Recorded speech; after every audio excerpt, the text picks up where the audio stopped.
Good morning, church. 10 years ago today, Blythe and I were packing up the very last of our earthly possessions, cleaning out our rental house in Iowa, and preparing to drive the 9 hours to Michigan with a 5-month-old baby and a cat. Which is a better traveling companion? Well, Blythe and her mom drove in our car with the baby. I drove in the moving truck with the cat. It wasn't a competition, but if it were, nobody won. Especially since we had to share a hotel room in Indiana with said baby and cat. But we survived, and we made it to Michigan on New Year's Eve 2014. And in hindsight, all of that was worth it. In a couple of days, we'll have officially been part of the Livonia Church of Christ family for 10 years now, which is hard to believe. So I started reflecting on this back in October, which was the anniversary of my interview weekend here, where we met many of you for the first time. I was hired in November, but I requested to begin in January because I wanted to help my church in Iowa to begin their minister search, to finish up my sermon series, and to end my ministry there well. That, and I also didn't want to file state income taxes in both Iowa and Michigan. It's a headache, as it is. The thing about ministry that is different than most other careers is that many ministers also come with their families. And this often works in our favor. Because I wouldn't be surprised if you hired me because I came with Blythe and John. Were they the bonus, or was I? I reminded people about this last year when we hired Jalen. Jalen is great, but he also came with Rachel and the girls. And what I told the Stinnetts then, even though I had already a good feeling that he was going to accept the job, is that this is a great church to raise a family in a loving community. It's a big reason why we came here 10 years ago, and we are not planning on leaving anytime soon.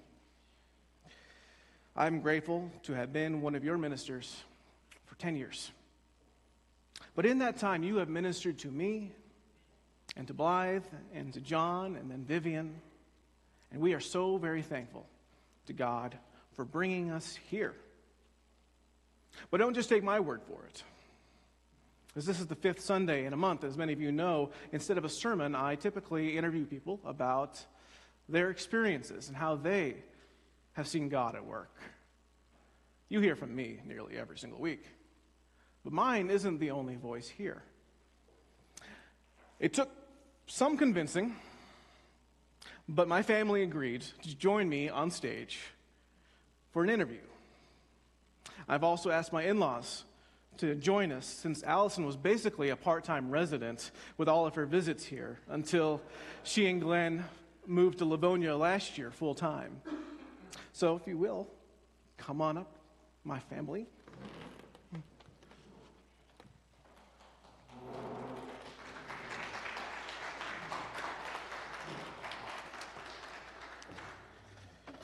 Here, John, I got a couple chairs. Good.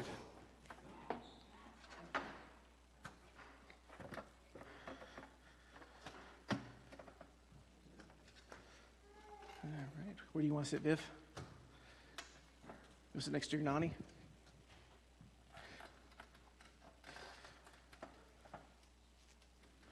All right.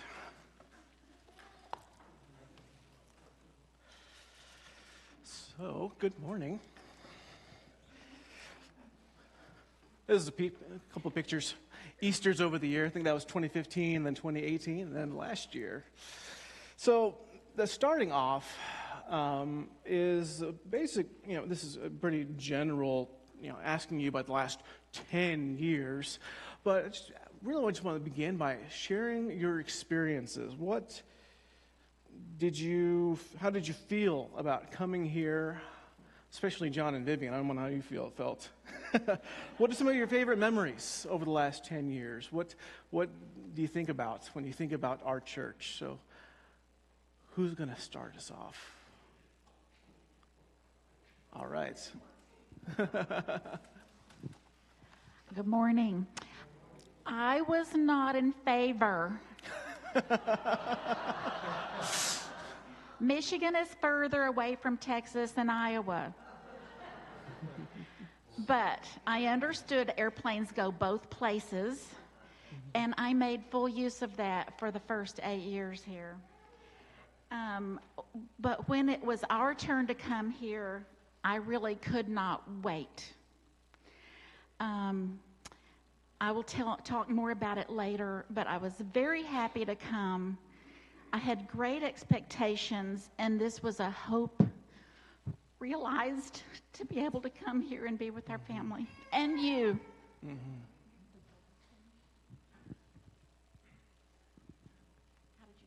How did I feel about coming here? Well, it was sort of foregone conclusion since I wanted to stay married. But something that I'm not sure Blythe knows, this is in a sense a 50-year event because about 50 years ago we interviewed for a campus ministry job in East Lansing, and I had applied for a preaching job in Benton Harbor, and so Michigan was on the horizon for 5 decades. Just happened a different way than we expected. Oh yes, memories. I'll put in a couple of memories. The move-in day to Apple Ridge Apartments. A swarm of people from this church showed up in the ice and snow. New Year's Day. Got that rental truck unloaded in, let's say, 30 to 45 minutes. And there were numerous boxes of food and a big pot of soup delivered at the same time. So it was a good day, capped off by the hospitality of the Stevens for spending the night. So it was a really good way. It made a good impression on me. I remember the move-in day was Morgan and Tanner Avery getting our mattress up the stairs, because it was a second-floor apartment. I almost didn't make it, but they did it, so appreciate that, guys. Well, the person that had to be convinced the most to come up here was me. Are you surprised? Talking to people with a microphone about myself is like not the top of my list of things I'd like to do.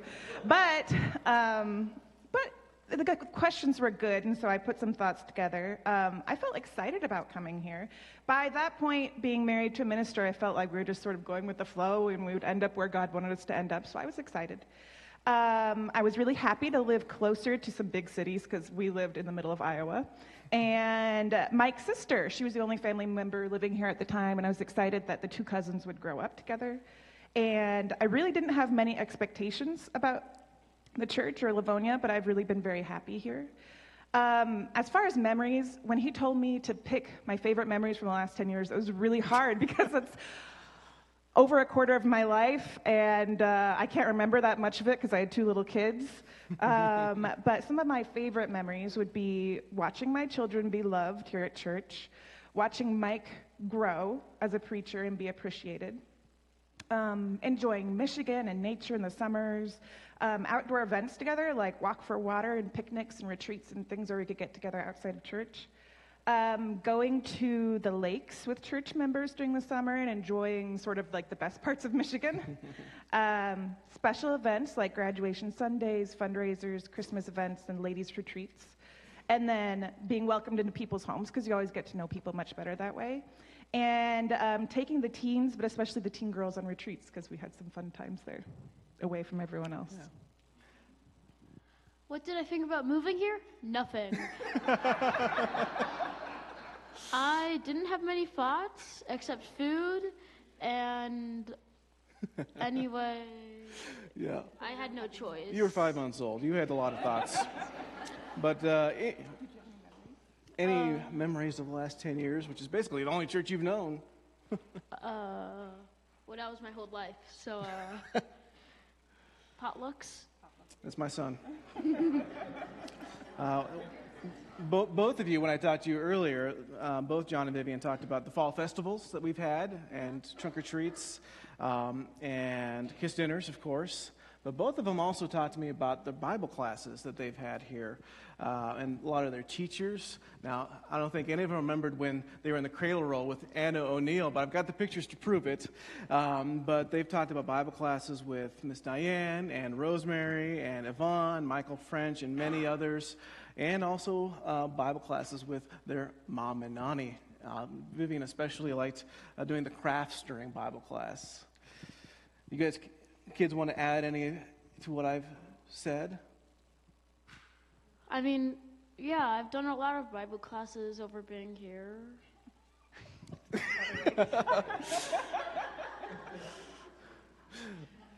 So, all right. So, this next question that I like to ask people is, what surprised you? Because I think oftentimes God works through surprises and unexpected ways that we don't anticipate. So, what has surprised you? What's been unexpected over the last decade? The thing that pops out to me the most is the pandemic. That was a big surprise. Sort of speaks for itself. How many of our family members live in Michigan now? Because my parents live here, and also Mike's entire immediate family lives here now. Both his sisters and his brother and his parents all live here, and all their kids. And how many communities I've become a part of? Church, but also camp. Mike's with the Rochester, where he University, where he got his master's. I work at the Ann Arbor Arts Center, but also my master's degree at Wayne State, and all the schools that I've worked in. So we have so many communities that we're a part of, which really makes it feel like home for sure, like we have so many roots here. And then that we've done so much and been through so much just day by day, like buying houses, buying cars, having multiple children, et cetera, looking back over the 10 years, yeah.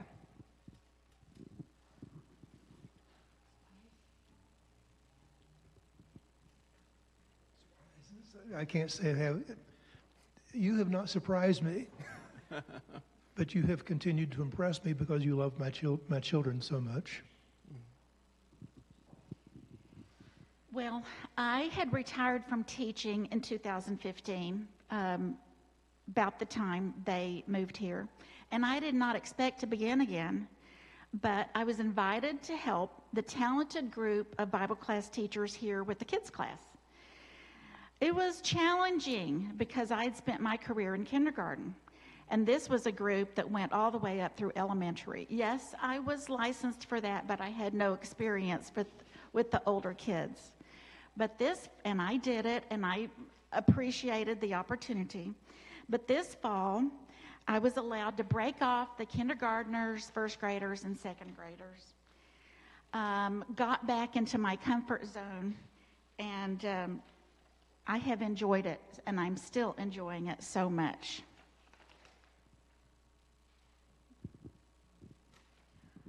What surprised me? How many visitors are now members of this church now over the past few years?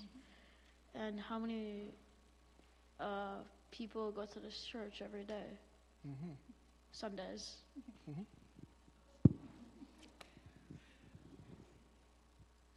Did you already answer? Oh, yeah, okay. So the next question kind of goes along with it, and Allison already talked a little bit about this, but what's been challenging over the last 10 years? I imagine probably the pandemic was a little challenging, but what helped through the challenges that we faced? Okay. All right. The number one challenge has been parenting, and that sort of speaks for itself. But yes, the pandemic was definitely a challenge too. Probably the biggest challenge over the last 10 years has been the last 2 years with Vivian's health. And that used to be something that we weren't allowed to talk about, but we can talk about it now because it was too big and scary for her at the time. So now we can talk about it because it's part of everyday life, right? Yeah. In fact, she would like to be on the prayer request list now, she told me. Okay. So she said, why am I not on this list? So she would like to be on that list. Basically, yeah, you did say that. I remember it. So the thing that has happened is that, just long story short, For the last 2 years, we've been working on figuring out what is going on with Vivian's health. It began with her not being able to move her head and having a lot of back pain and not being able to sleep at night. Finally, it moved on to her not being able to eat or sleep or walk without being in pain. And we ended up in the emergency room at Mott's. And it still took months and months to figure out. We've had biopsies and MRIs and CAT scans and trips to the neurologist and hematologist and oncologist and radiologist and all of the ologists. And they've had some big scary things to say. They said that it might be something in their brain. They said it might be something like cancer. They thought it would be 12 months of chemotherapy, but it ended up being CRMO, which is chronic reoccurring multifocal osteomyelitis. And what it means is that she has lesions or growths of inflammation in her ribs, spine, knee, and leg and ankle. They've been coming and going with treatment. Some are just sticking around and being really difficult to get rid of. And probably what gives her the most pain is the fact she's got multiple fractures in her spine from her bones breaking down. That's probably why she was in so much pain a year and a half ago. But she went from not being able to tie her shoes and being worried that she wouldn't be able to go to school to causing lots of trouble and doing just fine at school and being naughty and all the things you expect from a kid, yes. And enjoying school and doing great and doing biking and swimming and stuff like that, right? So just because she's not allowed to play football or go on trampolines, she can still do a lot of the fun stuff like being a Girl Scout, right? And enjoying life. Mm-hmm. So that was the biggest challenge. We still don't have any certainty about the future. And chronic means never ending, right? So this is going to be part of life for the foreseeable future. And that's been a challenge to adjust to. It's been a real big challenge to not be able to guarantee her health, because when people talk about their children, they say, I just want them to be healthy and happy. But you can't really guarantee either of those. And then unsurprisingly related to that, my mental health has been a challenge the last couple of years. For a year, I just shoved it all down and said, we'll just keep going. And then my body and brain said, that's not okay. And what has helped has been the community and my family, not just them watching John every time we had to go to a doctor's appointment, an all-day infusion, all those things, drop him off and be like, we're going to the emergency room, I don't know when we'll be back. But also the community of you guys, because a lot of you guys understand what it's like to have children that are sick or daily life being uncertain or chronic and never ending. And now that's really difficult. Other things that have helped have been therapy and medication. If you need medication for your brain to give you dopamine to be happy, you should do it. Because otherwise, every day feels really sad. Mm-hmm. Having art, being creative, nature, again, just going outside yesterday while the sun was shining, getting a little mental health walk with Vivian. We had a good time doing that. Talking about it. We weren't really allowed to talk about it a year and a half ago because it was too upsetting, right? But talking about it now is really helpful. And then resting whenever possible, all the time. So in all of this, through surprises, challenges, joys, what have you learned about God? And how have you seen God at work, particularly in this faith community? Well, ours or mine has to do with how we actually moved here. And around that process, God has taught me patience, persistence, and trust. Because I saw quite a few years ago that I would enjoy being here, and I thought maybe I could help my family. But then in 1920, I'm sorry, wrong decade, wrong century. In 2022, Blythe told us she was beginning a master's program in art education, and she asked us to move here and support her and her family. So that gave us a push, and that is the main reason we're here, to support our family. But it took some time for Glenn and me to get on the same page about moving here. I don't know if you've ever had that experience. I had visited here many times over the 8 years, but Glenn had only been able to visit once or twice. But God worked to uproot us from Texas by making the move financially necessary And then when we made the decision in February of 23 to call a realtor, the process took off. We were here in Livonia by mid-April. That's under 3 months. Everything went amazingly smoothly and favorably for us. That was a real affirmation that this was in God's will. We didn't have the skills or knowledge to figure it all out, but God put the people in our path who did. The way was opened up for us, and we landed in a situation that suits us very well. We're so grateful for the ways God moved to bring us here. That wasn't as much as an anchorage, it sounds like.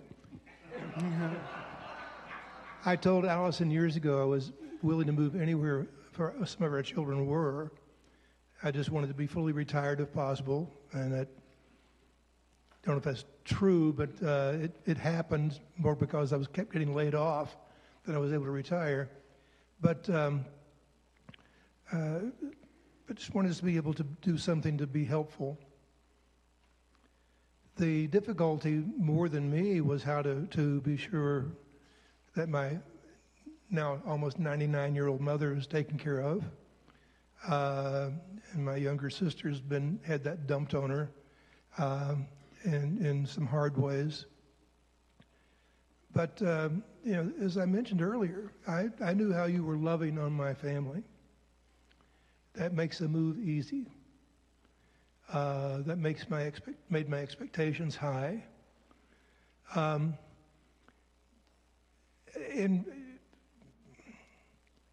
it was also time to get back to a place where you more knew people. The church we were in was huge. We were in a Bible class that was on most Sundays about this size, if not a little bit larger. And that was our church, not the large monstrosity. So it was a matter of getting accustomed to how I was always worried about how I'm going to fit in, because I've been able to put my foot in my mouth at many times in many ways. I want to be sure that I did not do anything to jeopardize that young man's position with you. Because I've been known to make outlandish statements, not because I thought they were wrong, but because I wanted to challenge people to think. But I've been given an opportunity to teach, and I look for more opportunities to teach. But I'm not sure what else to say there. But you have, again, because of the way you had been greeting and caring for my family before I met you, I'd already known to love you. Now I'm getting to know you personally. I love you personally. And I look for continued blessing. And I hope that I've been praying that Vivian's healing will continue. Some of what she's describing is what I'm experiencing now as a 73-year-old, with a back that doesn't cooperate and pains and so forth. Part of those my own doing through the years. But it's been good. All right. So what have I learned about God? Well, it was good to have time to reflect back in the last 10 years, because God has never come to me in a burning bush or spoken to me on a mountaintop or anything like that. It's never been a big, huge event that I knew definitively that it was God. But what I've seen is God in the tiny details of mundane life. And so reflecting on that was good. Mainly, I see God in the faces and love of my church family and my immediate family. The pandemic really showed me that, because it's like what positive did come out of the pandemic? A few things came out that were positive, and it showed me how much better life is if you can see the people in your life that you love and that you really miss them when you don't get to see them. Even if you're an introvert and you like to stay home, having to stay home for years is too long, you know? You will miss those people, and when you can get back together, really appreciate them. And I remember, like, we would all have folding chairs in our cars, right? And you would go to see someone, and you would sit in your folding chair and talk for like 2 hours in the parking lot of somewhere. And then we had outdoor church, and it was so exciting to get back together. And we would have class under the tree behind the house over there for the kids, and then how exciting it was to come back to everything. So that was nice. So I saw God through that for sure. It's sort of one of my favorite songs is "Have You Seen Jesus, My Lord?" You know, if you've seen the love of your brother, all that stuff. Yeah, I totally agree with everything in that for me. If you are an overly practical person or an overly skeptical person, maybe a Martha more than a Mary, which is me, then it is hard to just wholeheartedly believe things and be like, yes, I believe in God forever. Yes, I believe that these things happened. But when you are always showed love by people and you see God working in their lives, then you see God working in your life. I have also learned that God appreciates it when you just show up, even when all you did was just show up. And we might always look like we're together, that we have it together, or maybe we really don't, but but we're just like barely showing up. Today, I think we got here at 9:59. That was, you know, someone spilled water all over the floor of the kitchen. Me, I did that. And then people don't have shoes and you're running out of the house and having to go up and grab the Bible bowl binder and all that stuff to get there on time. I'm sure I described all of your lives too like that, but so just showing up can be the step that you can do. And then when you do just show up, when you guys just show up, you're blessing my life, and when I just show up, I'm blessing your life. And so when we all get together, then we're doing a lot of good together. So even if all you can do is like put on your shoes and leave your house, then that's better than if you just stayed home and didn't see anybody here. Yeah. Oh, God. Yeah. Wait. How have you seen God at work? What have you learned about God, John? So A little closer. There you go. during COVID, I thought that we would just be doing like the computer church for the rest of COVID, but we ended up doing outdoor church, which was a lot better, except for the angry ants that bit me every. Oh, okay. And yeah, I have seen God at the church a lot, and just tiny bits everywhere. That's all. John, I can earlier say. when I talked to you, you said you didn't know anything about God when you first got here because you're 5 months old. Yeah. But that throughout the 10 years, you've had a lot of Bible classes that have taught you everything you know about God. And you talked about some of your Bible class teachers. And Vivian said that as well. Vivian, do you want to say what you said to me, or do you want me to say what you wrote down? Well, I loved what she had to say this morning. She said, God keeps creating more people and bringing more people to us.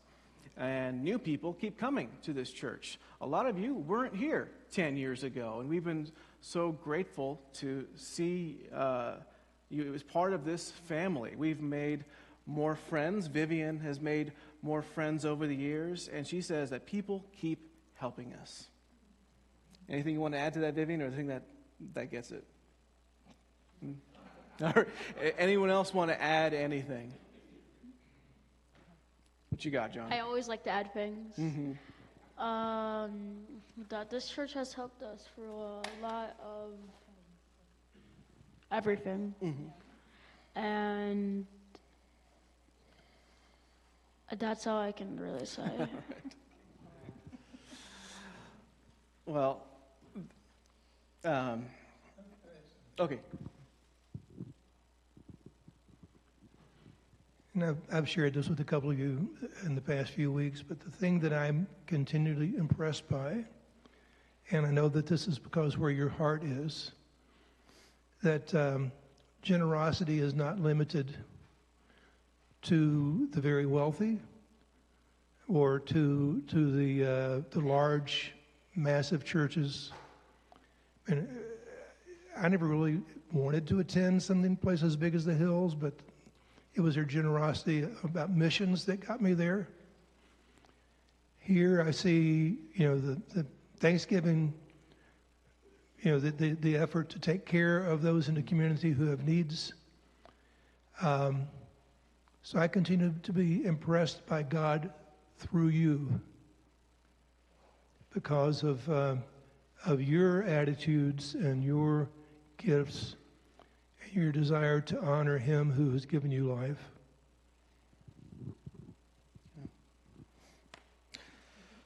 You can keep it. So, I got my own. On behalf of my family, we thank you all for the last 10 years. We give thanks to God for this church, family, and for the foundation of love that we have been rooted and established in, which is from one of my favorite prayers of Thanksgiving in the Bible, which is Ephesians chapter 3. And I didn't tell them I was going to ask them to do this, but I'm going to ask you to do it as well. We do this on Wednesdays, where we do a kind of a responsive reading where I read the words in white, and then everyone joins me in the words that are underlined in gold. So, if you would, here and there. This is the prayer of Paul in Ephesians chapter 3, beginning in verse 14. For this reason I kneel before the Father, from whom every family in heaven and on earth derives its name. I pray that out of His glorious riches He may strengthen you with power through His Spirit in your inner being, so that Christ may dwell in your hearts through faith. And I pray that you all, being rooted and established in love, may have power, together with all of the Lord's holy people, to grasp how wide and long and high and deep is the love of Christ, and to know this love that surpasses knowledge, that you may be filled to the measure of all the fullness of God. Now to Him who is able to do immeasurably more than all we can ask or imagine, according to His power that is at work within us, to Him be glory in the church and in Christ Jesus throughout all generations, forever and ever. Amen. That's the gospel we are preaching. And the good news we are proclaiming, not just with our words, but with our lives. We've seen it. I know many of you have seen it. May the world see it and know it firsthand, because this world needs it. If you want to be baptized into Christ's family, the family of God, today is a great day. Talk to us. And as a family, we are here for each other, as we have shared personally. But if you are in need of prayer or encouragement, if God can minister to you through us, let us know. And in all things, may God and God alone receive our glory and honor and praise. Amen.